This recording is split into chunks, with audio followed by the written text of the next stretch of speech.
বালু উঠতে গেছে না, সেক দিবেন। কথা বুঝলেন? এই জায়গাটা একটু সেক দিবেন। সেক দিলে আমার ঠিক হয়ে যায়। আমার সেক করে দিলেন, ঠিক আছে। আর যে জিঙ্ক সিরাপ আছে, জিঙ্ক সিরাপ খান। আর যেভাবে ই করতেছেন, যেভাবে খাবারটা দিচ্ছেন এগুলো খান। আর একটা কথা কি, আমি জানি না আপনার খুদের কি ভাত খান, খুদ জামা খান, চাও না আপাতত খান না, এটা ক্ষতি আছে। আগে দিয়ে না, কিছু পরে চাও খাইলে ওটা গ্যাস হয়, মানে বিভিন্ন সমস্যা হয়, ঠিক আছে। আর এই জায়গাটা ফ্যাট দেন, দেখেন যে গরু ঠিক হয়ে গেছে, ঠিক আছে।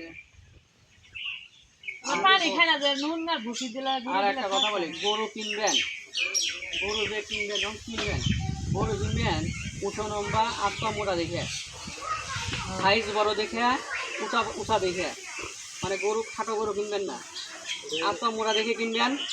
আর হচ্ছে গরুটা কিনবেন লেগে আপনি কাবু মানে কেনেন, কিন্তু গরুর উঁচা হবে, খাটো গরু কিনা যাবে না, আত্মা মোটা মোটা থাকে, হাত দিয়ে গেলে মোটা থাকা লাগবে হবে।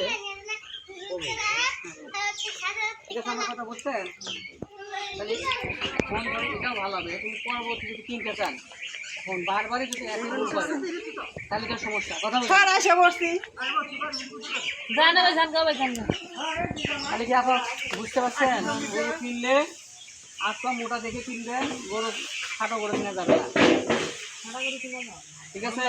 তাহলে ওই গরুর লাভ বেশি হবে। আর গরু কেনার সময় একটা জিনিস খেয়াল করবেন, গরু কোনো সমস্যা আছে কিনা, ঠিক আছে। গরুটা হাঁটায় এখন দেখতে হয়, গরুকে হাঁটতে যখন কিনবেন, গরুটা হাঁটায় দেখে লাগে, গরুটা হাঁটে কিনা, গরু ন্যাংরা আছে কিনা, গরু পায়ের সমস্যা আছে কিনা, গরু পেটে সমস্যা আছে কিনা, তারপরে এক বিচি না দুই বিচি, এগুলো দেখা লাগে। কোনো সমস্যা ছিল না, গরুটা ভালো ছিল।